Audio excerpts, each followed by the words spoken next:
don't care what anyone says. If that doesn't taste like Christmas, I don't know what does. What's for dinner?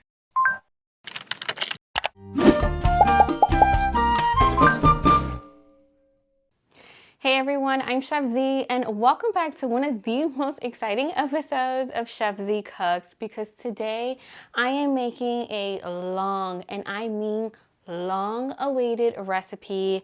I am finally sharing my recipe on how to make coquito, which, if you guys know, this is hands down the best holiday drink. Eggnog, feel free to fight me. I feel like this is 10 times better. It reminds me so much of my childhood. Now keep in mind that you can make coquito a variety of different ways, and I'm going to be sharing all of my tips and tricks on how to get this perfect, and also how you can kind of switch it up, because of course I'm going to be sharing my variation, which I think is not too sweet and not too strong and just perfect. Now without further ado, let's go ahead and get started. Making coquito is actually so easy, and it's one of my favorite things about the holidays because I make so much that I actually give it away as gifts, and you'll be surprised just how quickly this comes together. Now, a good traditional coquito always starts off with a tea. Now, this is where, unpopular opinion, I find that most coquitos fall apart, because this truly comes down to personal preference. I personally do not like a very strong tea. So I actually just let whole cloves and whole cinnamon sticks come to a simmer, and as soon as it begins to simmer, I actually turn off the flame completely, and then I let it sit for about 10 to 15 minutes. Now, depending on how long you let it steep really determines how strong this tea is going to be, and also just how many cinnamon sticks. Now, you can add a variety of different spices, and that's totally up to you.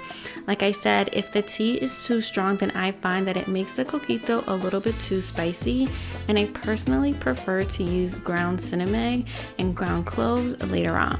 Now, after a little cleanup on aisle 5, we're gonna go ahead and we're gonna start making the coquito.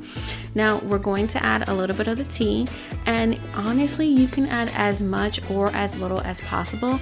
This is really going to enhance that cinnamon flavor.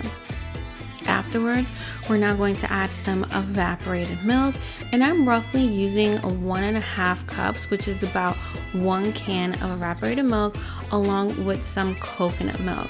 Now, it's really important that you let everything come to room temperature. I'm also going to be using some coconut cream, and no matter if it's at room temperature, sometimes it solidifies, and I was scared that I was going to make another big mess, because that's usually what happens anytime I am adding the coconut cream. Now, the beauty with coquito is that you can actually make it as sweet as you like, and this really comes down to personal preference.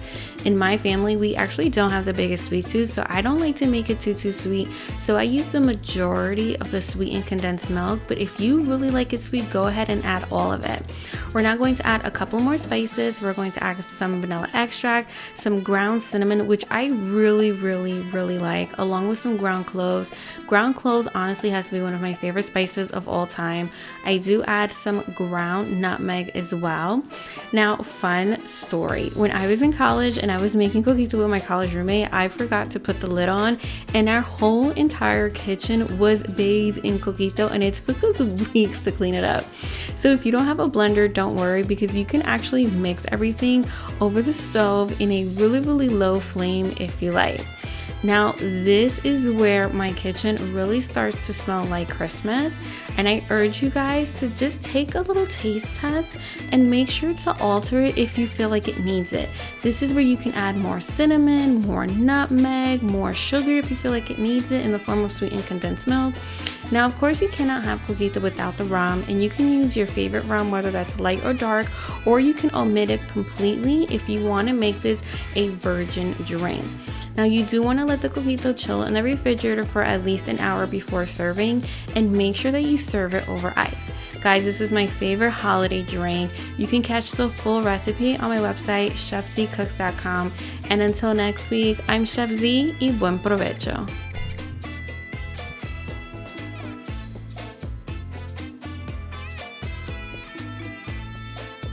Thank you guys so much for watching today's video. I really hope that you enjoyed today's recipe. Now keep in mind that you can find all of my recipe on my website, chefzcooks.com. And like always, don't go too far because we have so many more recipes coming up, especially as we head into the new year. And if you need some inspiration on what to cook next, you guys know the drill. Just go ahead and click right here.